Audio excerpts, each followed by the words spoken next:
아직은 20도까지는 내려가지 않았습니다.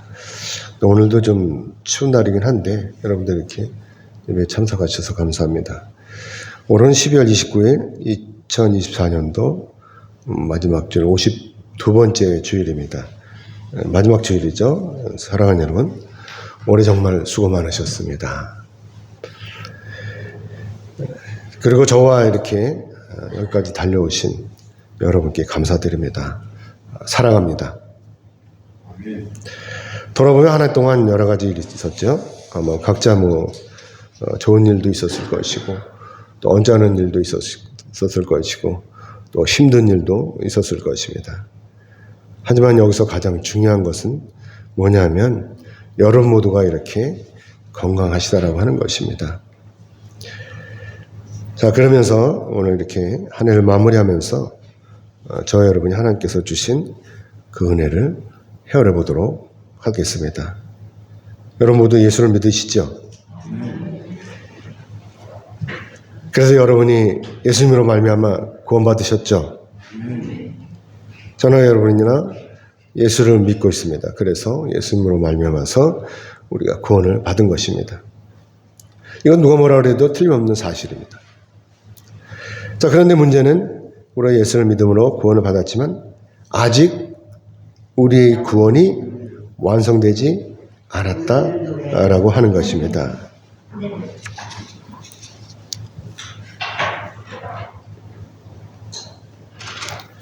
여러분 이 사실 아십니까?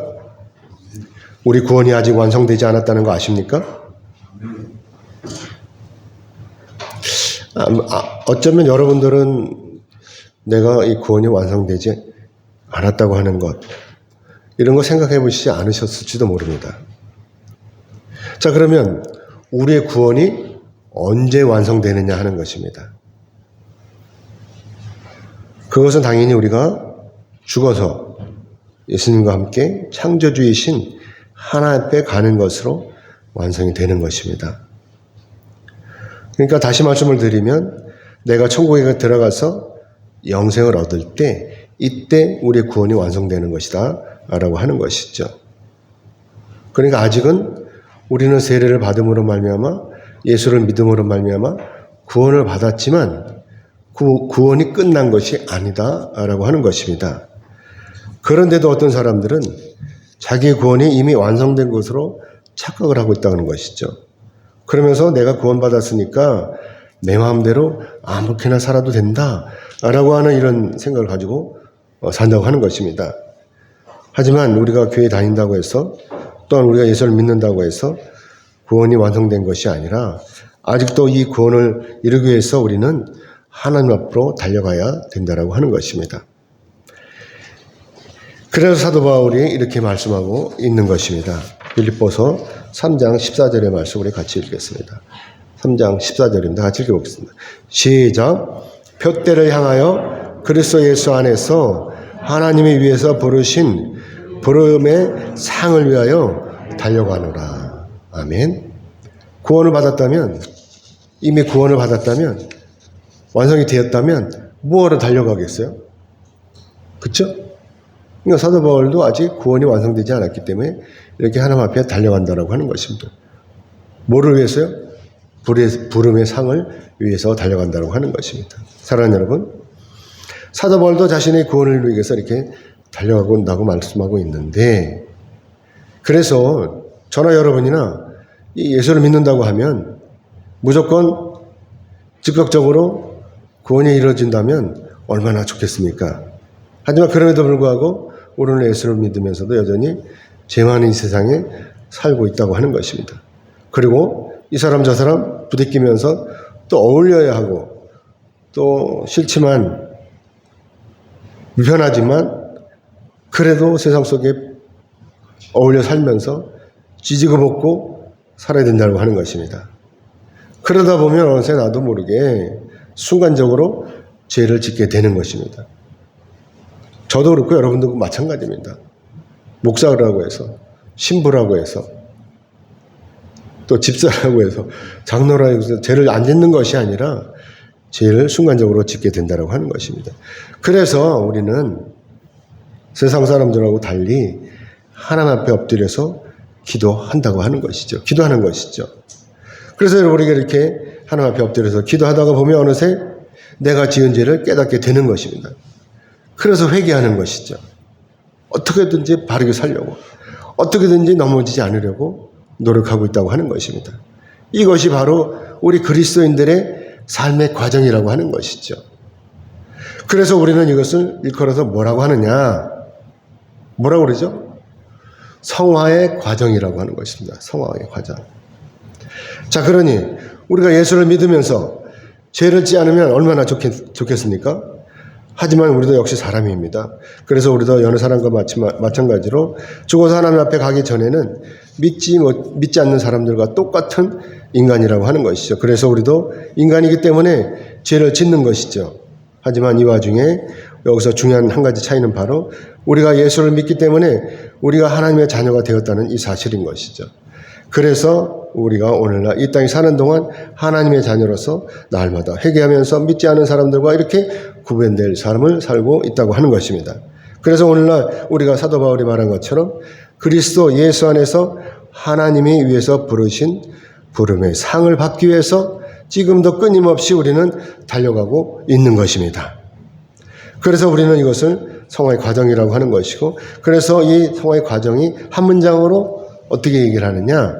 구원에 이르도록 이 땅에서의 하나님의 사람으로 만들어져 가는 것이다 라고 하는 것입니다. 물론 이 성화의 과정에 대해서요, 이 성화에 대해서 웨스트민스터 이 대요리 문답의 75문에서 잘 설명하고 있어요. 대요리 문답의 제 75문에서 잘 설명하고 있지만, 저는 오늘 본문의 말씀을 통해서 우리의 성화 과정을 세 가지로 나누어서 살펴보려고 하는 것입니다. 성화의 첫 번째 단계, 첫 번째는 뭐냐? 바로 우리가 주님 안에서 오래 참아야 된다고 하는 것이죠. 여러분도 아시는 것처럼 우리가 구원에 이르는 길은 간단한 길이 아니라고 하는 것이죠. 우리의 구원의 길은 아주 복잡해요. 어려워요. 그리고 힘이 드는 것입니다. 그래서 때로는 영광론을 지나는 것과 같은 고통의 순간들을 지날 수가 있고, 또 때로는 칠흑 같은 이 어둠의 통로를 통과할 때가 있는 것입니다. 때로는 푸르는 창공을 나는 것처럼 희열과 기쁨을 겪을 수도 있는 것입니다. 이게 우리 인생인 것입니다. 이런 것들을 겪으면서 우리가 이제 성화의 과정을 이루게 되는 것이죠. 그러니까 이럴 때마다 반응할 것이 아니라 참고 기다려야 한다는 것입니다. 오래 참고 기다려야 된다는 것이죠. 그래서 오늘 보면 12절의 말씀 우리 같이 보겠습니다. 12절 같이 보겠습니다. 시작. 그러므로 너희는 하나님이 택하사 거룩하고 사랑받는 자처럼 긍휼과 자비와 겸손과 온유와 오래 참음을 옷 입고. 아멘. 바울이 여기서 주장하고자 하는 말씀은 뭐냐면, 우리가 하나님으로부터 택하심을 받았다고 하는 이 말씀인 것이죠. 저와 여러분이 하나님으로부터 택하심을 받았다고 하는 것이죠. 이거 중요한 것입니다.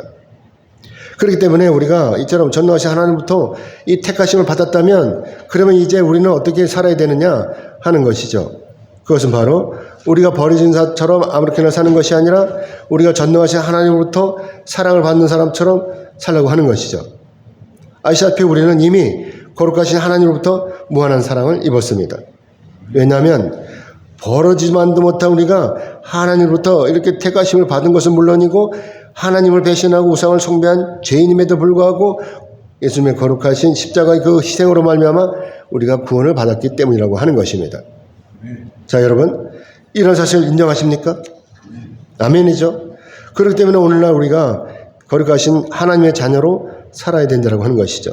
어떻게 살아요? 오늘 본문 말씀처럼 나보다 어려운 이웃에 다가감으로써 긍휼과 자비를 베풀고 나아가서 겸손하게 그리고 온유하며 오래 참아내는 것입니다. 그러므로 여기서 긍휼과 자비를 베푼다고 하는 것은 나보다 어려운 사람을 보면 불쌍히 여김으로 내가 먼저 다가가서 돕는 것이죠. 그래서 이 배고픈 사람을 보면 먼저 먹을 것은 나눠줘야 되는 것이죠. 배고픈 사람을 봐도 본체만치 한다고 되겠습니까? 하나님 믿는다고 하면서. 또 아픈 사람을 보면 치료받을 수 있도록 돕거나 기도해 주는 것이죠. 그리고 넘어진 사람을 보면 외면하는 것이 아니라 달려가서 부축해 주고 이렇게 주는 것입니다. 누가복음 10장 25절 이하의 말씀 보면 자비를 베푼 사마리아인의 이야기가 나오는데 그 말씀 내용을 보면 예루살렘에서 여러분으로 내려가는 길에 어떤 사람이 강도를 만나서 거의 다 죽게 되었습니다. 이때 마침 레인이 지나가는 거예요. 제사장이 지나가는 거예요. 그렇지만 이들은 그냥 다 지나쳤어요. 이들은요, 어떤 사람들이에요? 레인과 제사장들은 하나님의 성전에서 하나님의 일을 하는 하나님의 종들입니다. 그런데도 이들은 그냥 지나쳤어요. 이들이 자비를 베푸는 것은요, 신앙인으로서 당연한 일인 것입니다. 이들이 해야 하는 일이 성경적일 것입니다. 하지만 이들은 그러지 않았어요. 이들은 자비를 베풀지 않았습니다. 어쩌면 길바닥에 쓰러져서 죽을지도 모르는 이 사람을 그냥 지나쳤다고 하는 것입니다. 그리고 제 갈 길로 간 것입니다. 물론 레위나 제사장은 직분상 나름대로 이유가 있었을 거예요. 시체를 만지면 부정하다는 그런 이유 때문에 안 만졌을 수도 있을 것입니다. 죽었는지 알고. 하지만 이유를 막론하고 죽어가는 이 사람을 그냥 지나친 것은 변명할 여지가 없는 거예요. 잘못한 것입니다. 그러다가 얼마 후에 사마리아인이 이 길을 지나게 된 것입니다. 그런데 이 사마리아인은 그냥 지나치지 않았습니다.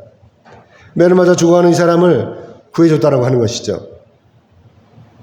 사랑하는 여러분, 이렇게 불쌍한 사람에게 자비를 베푸는 일은 아무나 할 수 있는 일이 아니라고 하는 것입니다.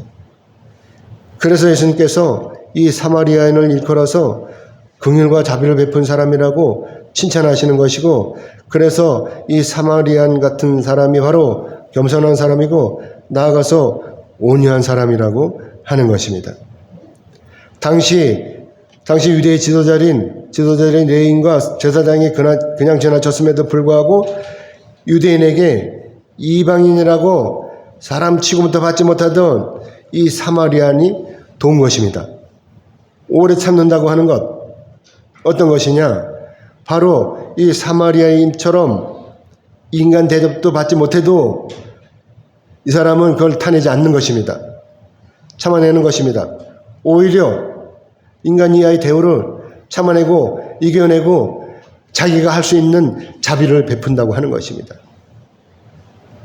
그래서 오늘날 이 사마리안과 같은 우리의 헌신을 하나님께서 원하시는 것입니다. 아멘이죠? 참아야 되는 거예요. 괄시한다고 무시한다고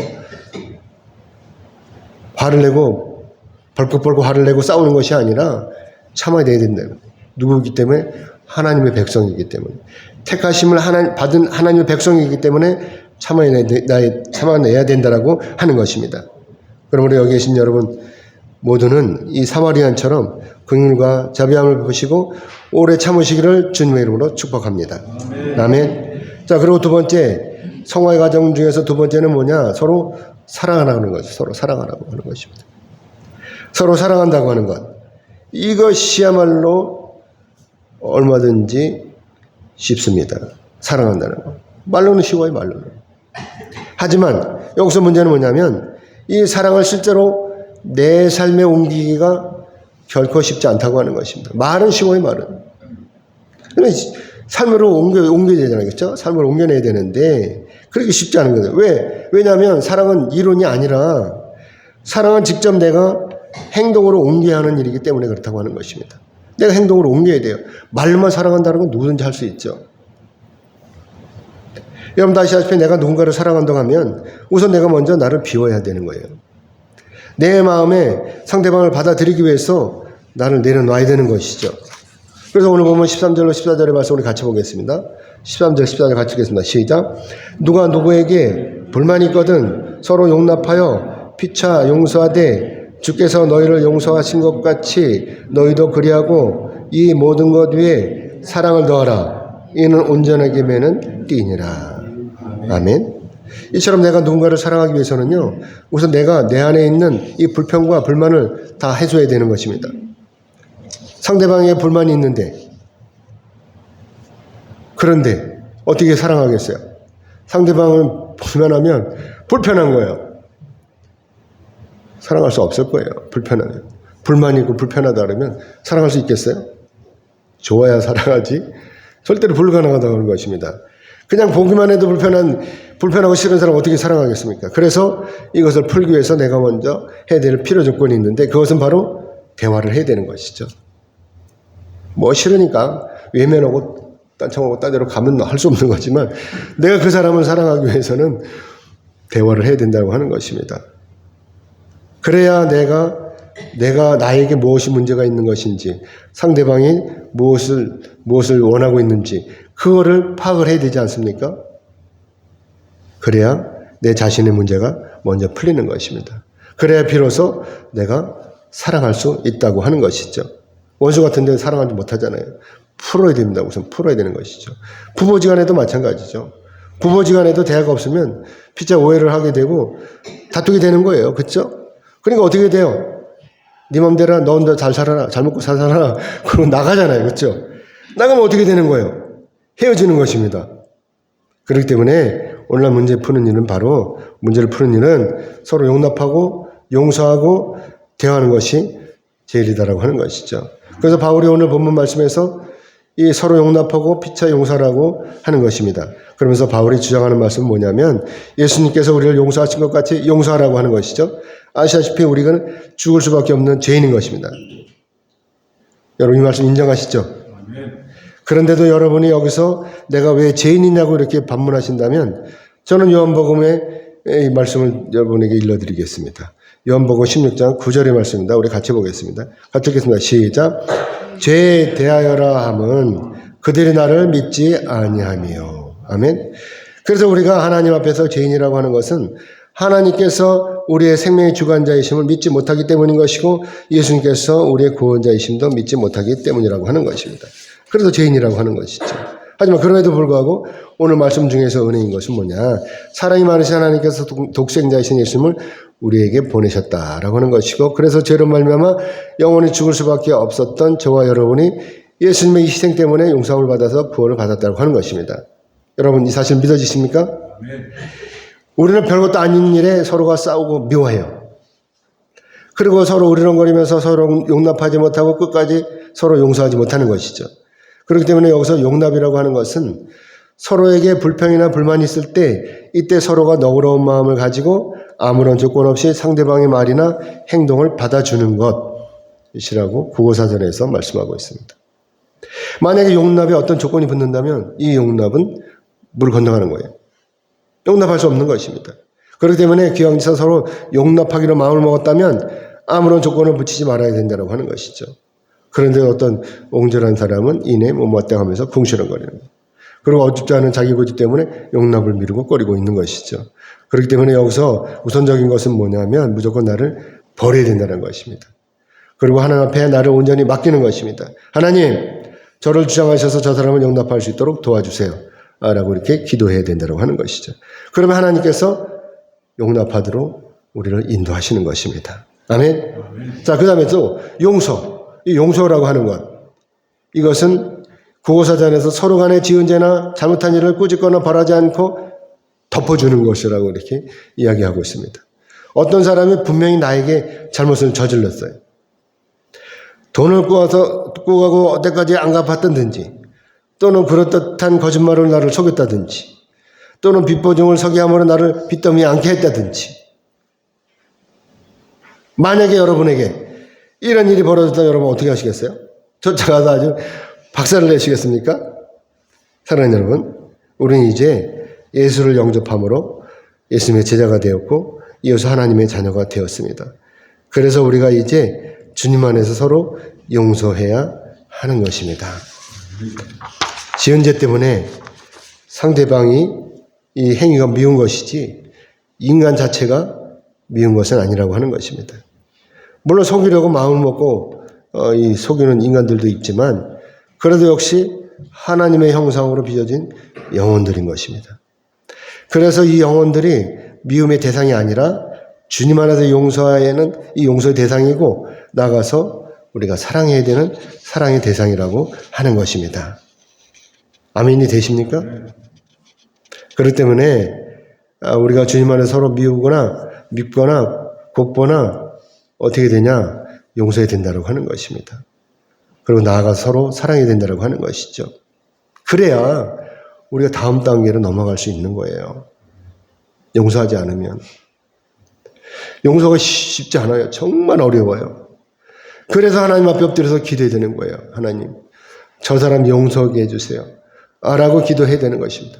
그러면 하나님이 나도 모르게 어느새 신압으로 그 사람을 용서하게 되는 거예요. 밉지가 않아져요.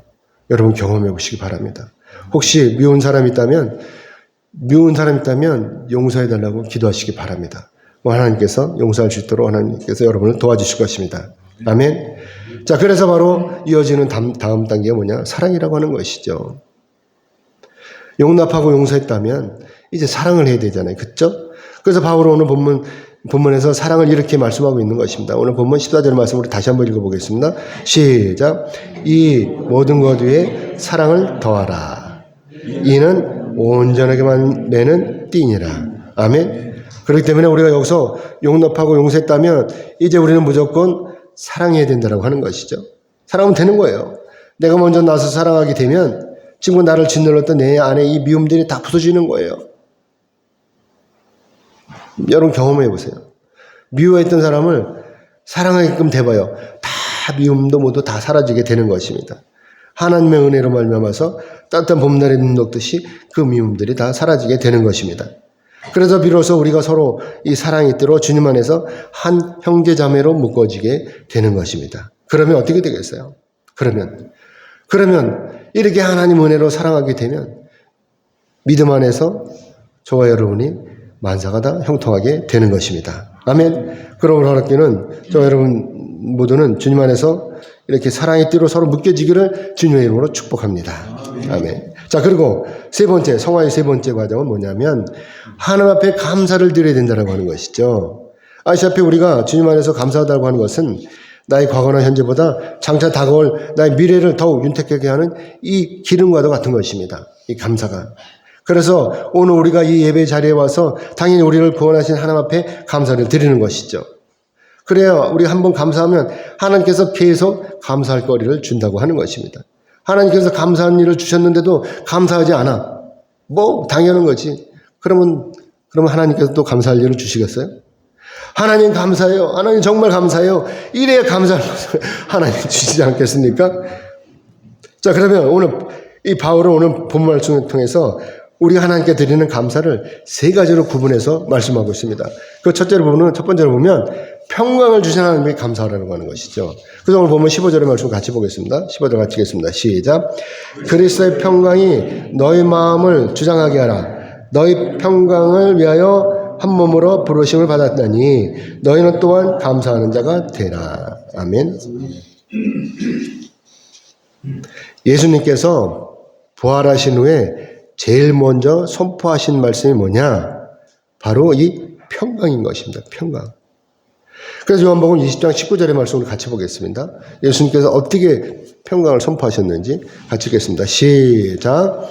이날 곧 안식일 후 첫날 저녁에 제자들이 유대인들을 두려워하여 모인 곳에 문을 닫았더니 예수께서 오사 가운데 서서 이르시되 너희에게 평강이 있을지어다. 아멘. 사랑하는 여러분, 지금 여러분의 마음이 평안하십니까? 만약에요, 아직도 여러분의 마음이 평안하지 않고 불안하시다면 그러면 어떻게 돼요? 기도해야 되는 거예요. 기도. 다른 방법이 없어요. 기도해야 되는 것입니다. 그러면 성령께서 여러분에게 평강을 주실 것입니다. 아멘. 평강은요, 내 삶이 변하지 않아도 그 평강은 주어지는 거예요. 현실은 아무렇지도 않아. 현실은 그대로야. 낭떠러지게 있는 이 소나무에 매달려 있어. 손만 놓으면 떨어져 죽어. 그런데도 하나님이 평강을 주시면 평강한 것입니다. 왜? 내가 떨어져도 하나님이 받쳐주실 것을 믿게 되니까 평강한 거예요. 그냥 떨어지면 바위에 떨어져서 내 머리가 터져 죽을 것 같다 그러면 평강하겠습니까? 내 삶은 하나도 변하지 않았지만 그래도 하나님은 나에게 평안을 주시는 것입니다. 성령께서. 나 현실은 복잡하고 어려움 그대로인데 마음으로부터 평안해지는 것입니다. 왜냐하면 평강은 전능하신 하나님께서 우리에게 거저주시는 선물이기 때문에 그렇다고 하는 것이죠. 아시다시피 돈이 많다고 해서 또는 권력이 있다고 해서 명예 높다고 해서 마음 평안한 것이 아니라고 하는 것이죠. 하지만 내 마음 가운데 전능하신 하나님께서 전적으로 들어오셔서 나에게 평안을 주시면 때 진정한 평안이 오는 것입니다. 아멘. 그런데도 아직 내 마음 가운데 하나님이 들어오시지 않은 것은 1차적으로는 뭐예요? 나에게 하나님을 믿는 이 믿음이 없다는 것입니다. 그리고 2차적으로는 내 마음 가운데 아직도 욕심이 가득하다고 하는 것이죠. 그게 평안하지 않은 거예요. 조금 더 하다가 못 채우고 넘어지는 거예요. 하나님이 주시지 않으면 만족할 수가 없는 것입니다. 그래서 무조건 어떻게 돼요? 나를 비워야 되는 거예요. 내 안에 있는 이 욕심을 다 내다 버려야 되는 것입니다. 그러면 전능하신 하나님께서 내 안에 들어오실 수 있는 거예요. 내 마음을 모조리 내 마음 가운데 모든 욕심을 다 내려놨으면 이때는 하나님께서 들어오시게 되는 것이죠. 그러면 어떻게 돼요? 비로소 내 마음 가운데로부터 평안이 솟아나게 되는 것입니다. 그래서 우리가 오늘 하나님 앞에 감사드려야 되는 거예요. 하나님께서 평안을 주셨는데도 가만히 있으면 되겠어요? 하나님 앞에 감사를 드려야 되는 것입니다. 평강을 주신 전능하신 하나님 앞에 감사를 드리는 것입니다. 아멘이죠? 그 두 번째는 뭐냐면 둘째는 찬양하면서 감사하라는 거예요. 찬양하면서. 오늘 보면 16절의 말씀 같이 보겠습니다. 16절 같이 읽겠습니다. 시작. 그리스도의 말씀이 너희 속에 풍성히 거하여 모든 지혜로 피차 가르치며 권면하고 시와 찬송과 신령한 노래를 부르며 감사하는 마음으로 하나님을 찬양하고. 아멘. 이 말씀은 바로 오늘날 우리의 예배를 말씀하시는 것입니다. 우리가 드리는 예배의 중심은 역시 하나님의 말씀이 있죠. 하나님의 말씀에 집중해야 되는 것입니다. 그러면서 제일 먼저 하나님의 말씀이 나를 주장하도록 하나님을 찬양하면서 나의 마음을 하나님께 활짝 여는 것입니다. 그런 다음에 이 목사님을 통해서 강단에 선포되는 하나님의 말씀을 들어야 되는 것이요. 집중해서 들어야 되는 것입니다. 그리고 예배는 어떻게 돼요? 강단에 선포되는 하나님의 말씀을 붙들고 세상에 나가서 빛과 소금으로 사는 것입니다. 내 삶 가운데서 하나님의 말씀대로 살아내는 것이죠. 이것이 바로 오늘날 우리 그리스도인들의 진정한 삶이라고 하는 것입니다. 아시다시피 하나님의 말씀은 지금도 살아서 역사하십니다. 아멘이죠? 그래서 히브리서 4장 12절의 말씀을 같이 보겠습니다. 같이 읽겠습니다. 시작.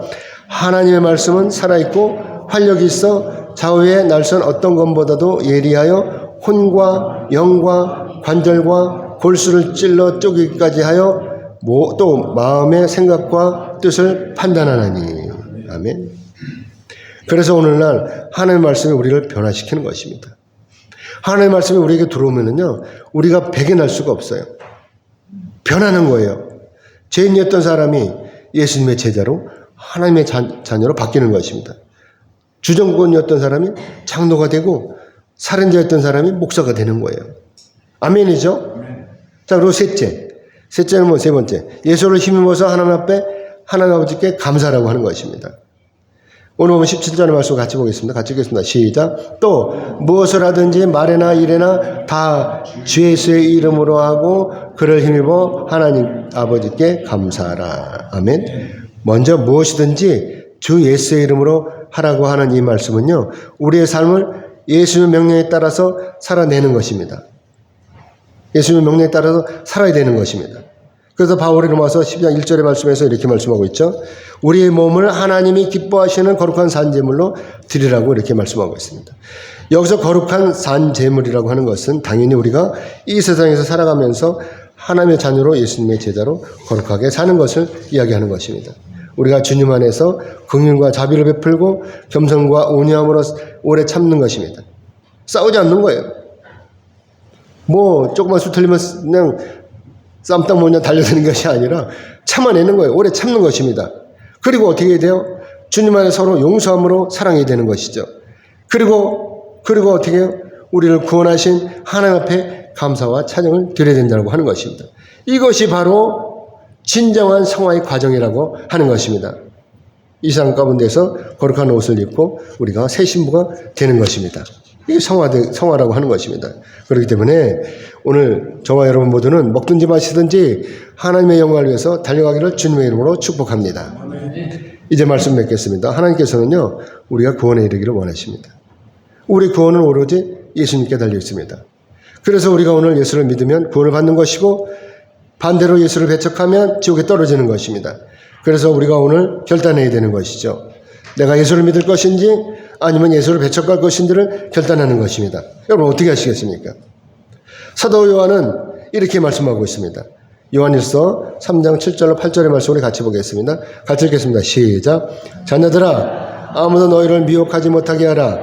의를 행하는 자는 그의 의로우심과 같이 의롭고 죄를 짓는 자는 마귀에게 속나니 마귀는 처음부터 범죄함이라. 하나님의 아들이 나타나신 것은 마귀를 멸하려 하심이라. 아멘. 이제 어떻게 하시겠어요? 그래도 마귀 휩쓸려 다니겠습니까? 저는 여러분이 진정한 하나님의 신부가 되기를 원합니다. 아멘. 그렇기 때문에 매사에 오래 참아야 되는 거예요. 불뚝불뚝 화를 내지 말고 오래 참아야 되는 것입니다. 그리고 주님 안에 서로 사랑하는 것입니다. 그리고 우리가 우리에게 구원을 주신 하나님을 찬양하는 것입니다. 감사함으로 찬양하는 것입니다. 나를 위해서 십자가 고통을 견뎌내신 우리 주님을 찬양하는 것입니다. 아멘. 그러므로 바라옵기는 여러분 모두가 하나님 은혜로 구원에 이르시기를 주님의 이름으로 축복합니다. 아멘.